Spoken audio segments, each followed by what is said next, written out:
I've seen this type of video in other cities and thought it was interesting, so I thought I'd do one for Charleston. Here's a list of 9 things people regret about moving to Charleston, South Carolina. Obviously, I don't regret moving here and I love it, but these things you should keep in mind to make sure it's the right fit. I also scoured Reddit and Quora to find out what other people thought, so this is a combination of my personal experience and other people's experiences. Let's get into it. So the first thing people regret about moving here is the hot, humid summers. Some people just can't take the heat. If you're from somewhere more north where the climate doesn't get this hot, it can be a little unbearable. Even though it rarely reaches over double digits in the summer, the humidity makes it feel worse, and some people feel like they're suffocating and can't breathe. I've grown up in the South. I'm from Charlotte, North Carolina, so I'm pretty used to it, but it can be a big adjustment when you first move here. So while the heat and humidity can be tough to deal with in the summer, at least we make up for it with the mild winters. It rarely snows here, and the winter in general tends to stay around the 50s. And then there are so many amazing days of wonderful weather, especially in fall and spring where it's in the 70s and just perfect.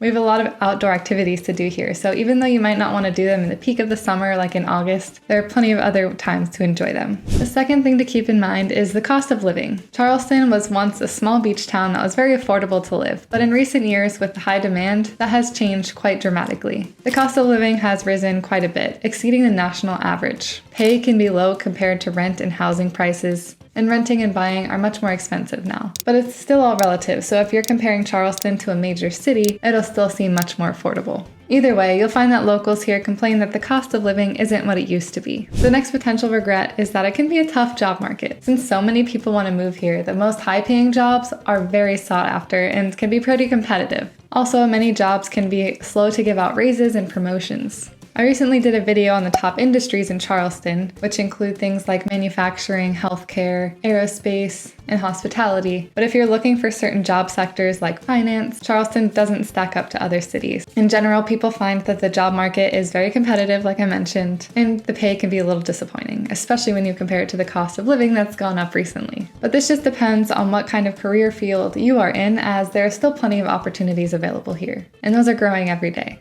The next regret people have is the culture shock. Charleston is one of the fastest growing mid-sized cities, so it still has the culture of a small city while it tries to keep up with that growing demand. We don't have a large city culture, so you might find that certain cuisines are lacking. Also, we're in the South, so that comes with certain connotations on the culture. Most people that visit or move here say that the locals are very friendly compared to where they're from, and you won't meet a stranger. I found that to be true. It's been very easy to meet people, make friends, and Charleston has been very welcoming. People are definitely friendly to your face, but some people think it's two-sided, where people will talk behind your back and be nice to your face. So this can be different if you're used to a fast-paced culture where people just tell it like it is. If you're not used to it, it can feel like a shock to not have people just say what they're thinking. Everything is about being nice and friendly here, whether it's authentic or not. However, I feel like some of this is going away as more and more people here are from other areas, so most people have adopted the culture of being friendly and approachable. The next regret is the tourism. Some people just find it too touristy. Living in a place where millions of people visit a year might not be cut out for everyone. If you're looking for a quiet beach town, you can certainly find it in other areas of South Carolina, even up the road like in Edisto or Pawleys Island. But Charleston is not that way anymore. There are certain times when the tourism season is worse, like anywhere from May to October, but it is year-round and it leads to more traffic and noise that some people aren't ready to face. You'll hear some locals say this narrative that Charleston has lost its charm because of all the tourism and relocation here, but I disagree. I think more people means more innovation, and the more people that visit, the more money we have to preserve what makes Charleston so special. The next thing to keep in mind is traffic, roads, and infrastructure, which I'll lump into one category. Traffic in any city is not fun, and Charleston has gotten a lot worse in recent years. Part of the problem is our infrastructure. We have the same roadways we've had for decades, and although there are many projects in the works to alleviate some of the problems of the traffic, with hundreds of thousands of new people here, the roads have gotten very congested, especially during rush hour. And regarding rush hour, it's funny because Charleston isn't like normal cities where it's like 5 to 6 p.m. We have rush hours, plural, where it's like 3 to 5 p.m. and in the morning as early as 7 to 9 a.m. This is likely due to schools, but also probably because of a lot of the job industries we have here. Healthcare, hospitality, and even manufacturing can have different work hours than your typical 9 to 5. So you'll have people commuting at all different times around Charleston.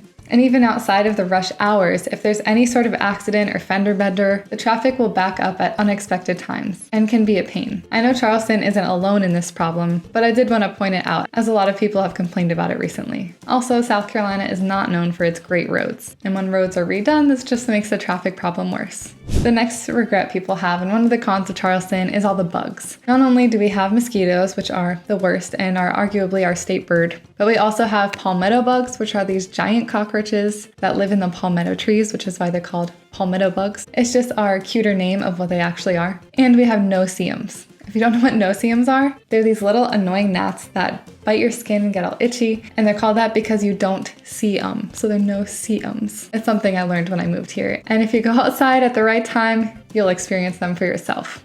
Obviously, Charleston isn't alone in this either, as I'm sure Florida, Georgia, any state in the South also deals with mosquitoes from this humid climate. But to many people, this can be quite annoying and a draw to living here. Number 8 is that allergies in the Carolinas can be pretty bad, and some people find that the longer they live here, the worse their allergies get. And unfortunately, the same has happened to me. Each spring and fall, we have these major pollen seasons, so everything will be coated in yellow. You'll have to get your pressure washer out, and of course, it can get into your lungs and sinuses and is not fun to deal with. Not everyone experiences it, but if you are prone to allergies, the pollen from the grasses and trees we have here can be hard to bear. At least allergy medicine exists, and it's not all year round, but it is something to consider. The last regret is the hurricane season and flooding. It's no secret that Charleston is prone to hurricane season and flooding, but you might not know what to expect when you get here. Certain areas are worse with flooding than others, but when hurricanes come, it can be a nuisance, as even tropical storms can be a pain with the branches that fall, potential drainage issues, which causes more flooding, and things of that nature.